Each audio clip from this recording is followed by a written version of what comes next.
আজকে হাজবেন্ড অনেক দিন পরে আসলো, তো ভাবলাম একটু স্পেশাল রেসিপি বানিয়ে দিই।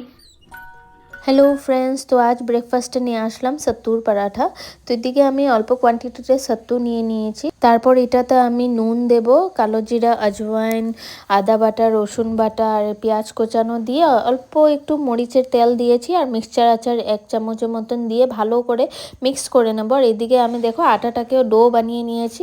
তারপর আমি একটু বেলে ওটাতে স্টাফিংসটা ভরে দেব, ভরে ভালো করে মুখটা বন্ধ করে নেব যাতে মানে বেরিয়ে না যায়। স্টাফিংসটা ভরার পর আমি আবার ভালো করে বেলে নেব, মানে বেশি পাতলাও না আবার বেশি মোটাও না, যাতে স্টাফিংসটা বেরিয়ে না যায়।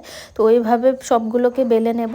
তারপর আমি পরাঠাটা বেলার পর আমি তাওয়া গরম বসিয়ে দেব। তাওয়াটা গরম হয়ে গেলে আমি পরাঠাটা দিয়ে এপিট ওপিট ছেঁকে নেব। তারপর আমি হালকা দু সাইডে ঘি দিয়ে একটু ভেজে নেব।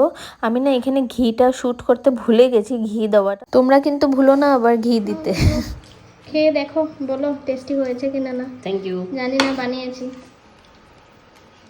খুব টেস্টি হয়েছে। পাপা টেস্টি হয়েছে?